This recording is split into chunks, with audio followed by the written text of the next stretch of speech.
Assalamualaikum warahmatullahi wabarakatuh. Perkenalkan, nama saya Dian Pramana Putra, Stambuk F551 19018. Pada video kali ini saya akan menjelaskan mengenai API Gateway Microservice. Jadi kita langsung ke penjelasannya saja.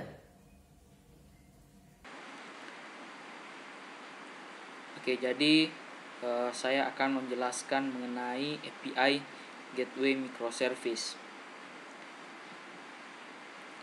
Microservice adalah layanan kecil yang menangani suatu masalah tertentu, terpecah dengan aplikasi kecil lainnya, memiliki penyimpanan yang berbeda dengan setiap microservice lainnya, lebih ringan dibanding aplikasi yang bersifat monolit. Microservice terhubung dengan user interface dari pengguna. Penyimpanan dari microservice berbeda-beda setiap microservice-nya. Kemudian, pengguna bisa melihat perbedaan microservice dari alamat URL. Jadi, ini merupakan arsitektur dari microservice. Jadi, ini terhubung dengan user interface dari pengguna-pengguna. Ini adalah microservice yang berbeda-beda, merupakan penyimpanan dari microservice.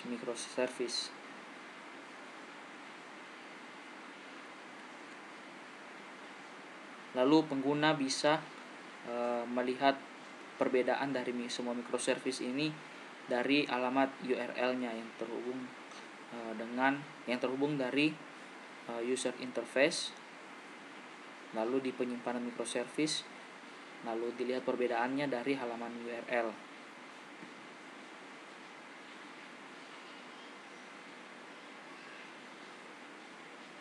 Berikut adalah kelebihan dari microservice. Jadi kelebihannya itu struktur ini sangat praktis mencari pengembangnya. Lalu jika ingin scaling app lebih mudah. Yang ketiga, tidak seperti monolit, microservice lebih ringan karena running app-nya terpisah.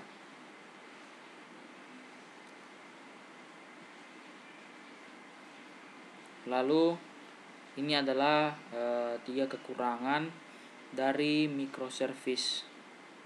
Kekurangannya yaitu yang pertama, kekurangan dari microservice, struktur ini rumit untuk pengguna karena masalah autentikasi. Lalu yang kedua, pengembang harus membuat sistem autentikasi di setiap microservice. Yang ketiga, mempunyai microservice yang bergantung dengan microservice lainnya.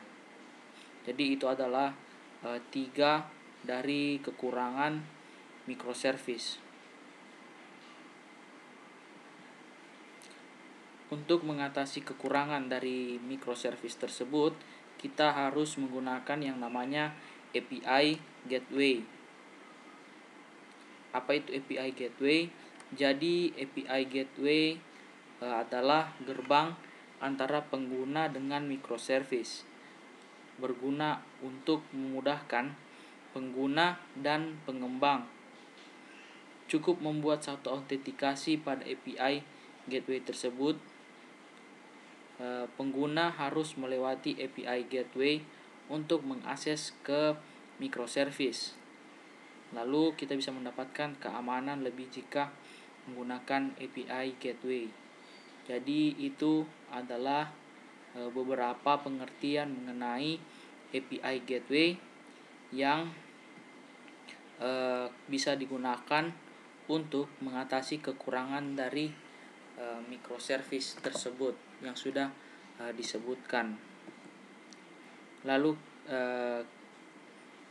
kita melihat API Gateway dari gambar yang ada di samping.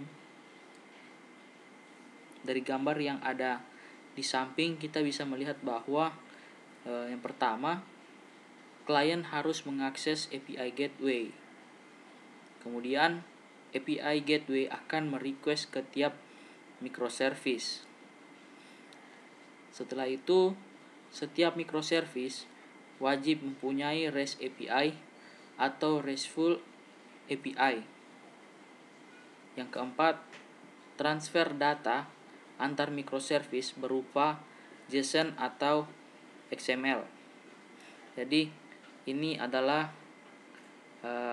hal-hal yang bisa kita lihat jika menggunakan API Gateway. Ini adalah gambar dari hal-hal yang kita bisa lakukan apabila menggunakan API Gateway. Jadi ini adalah gambarnya dan ini adalah pengertiannya. Kemudian kelebihan dari API Gateway. Jadi API Gateway juga mempunyai kelebihan dan kekurangan. Jadi di sini sebelumnya saya akan menjelaskan apa itu kelebihan dari API Gateway. Yang pertama, kelebihan API Gateway. API Gateway tidak hanya memudahkan autentikasi penggunanya. Lalu yang kedua, API Gateway bisa bertindak sebagai rate limiter sehingga aplikasi terhindar dari DDoS atau jika pengguna secara langsung mengakses aplikasi itu. Lalu yang ketiga, API Gateway bisa bertindak sebagai load balancing sehingga jika salah satu microservice lainnya bisa menghandle tersebut. Jadi apabila API Gateway bertindak sebagai load balancing sehingga jika salah satu microservice-nya, maka ada microservice lain bisa menghandle load balancing tersebut. Kemudian yang terakhir dari kelebihan API Gateway bisa bertindak sebagai error handling jika terjadi runtime error di microservice, sehingga feedback error tidak terekspos keluar. Jadi itu adalah 4 dari kelebihan dari API Gateway yang bisa kita gunakan dengan microservice. Oke, jadi itu saja. Terima kasih untuk penjelasan dari API Gateway dan microservice. Sebelumnya sudah dijelaskan juga mengenai apa saja pengertian dari microservice dan apa saja pengertian dari API Gateway beserta kelebihan yang apabila kita gunakan microservice dan kelebihan dan kekurangan apabila kita menggunakan API Gateway. Kekurangan dari microservice bisa kita tutupi dengan menggunakan API Gateway dengan beberapa hal yang bisa kita lihat dan beberapa hal yang bisa kita gunakan di API Gateway tersebut. Oke, terima kasih. Itu saja yang bisa saya jelaskan. Saya Dian Brahmana Putra. Terima kasih. Assalamualaikum warahmatullahi wabarakatuh. Terima kasih telah menonton video ini. Mohon maaf apabila ada kesalahan. Saya akhiri. Saya Dian Brahmana Putra. Wabillahi taufiq walhidayah. Wassalamualaikum warahmatullahi wabarakatuh.